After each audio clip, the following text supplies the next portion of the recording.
Pane chitiko chinoshamisa chamuona kuti mukona anzi Hezvo Chivhayo uye achidhamba na Mike Chimombe na Moses Mpofu.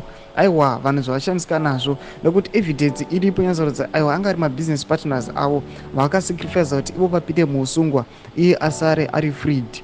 Panapa anouya achivadhamba achitaura masviko ekuti aiwa vanhu ava ndipo vazivi vakaita incompetence hwavo. Sanapinda masviko anoda nyuko panapa noti vosubscriber volike kuti na on the bell icon.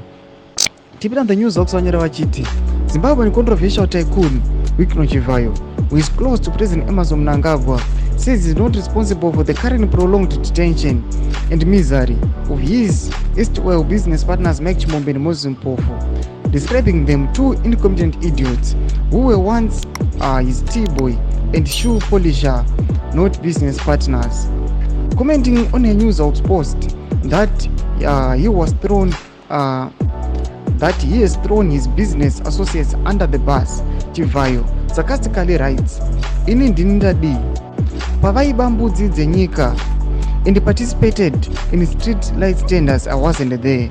These two incompetent idiots were never my business partners, though I can confirm one was my tea boy and the other was my shoe polisher."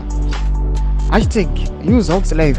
Please be guided accordingly. Tukuna panapa auya akavarasha akati vakomana vanhu ava ndipo vazivi mwangari tea-boy wangu mwangari shoe polisher vakaita maskandal avo nekuinvolva mumaproject embudzi vakauya panapa vakaswada state money achiti andipo vazivi vakaita madhiri avo voga vanhu ava ndipo vazivi anamboita maassociates avo anamboshanda navo. Tudze mafunguro enyu moti kudii pamusoro pechitiko ichi tiona aiwa vachirasisiwa vationa kuti evidence aiwa yakabulika yakabuda takaona kuti vakomana ava vaishanda vese. Tudze mafunguro enyu pinai comment section medu, subscribe, kulike and turn on the bell icon.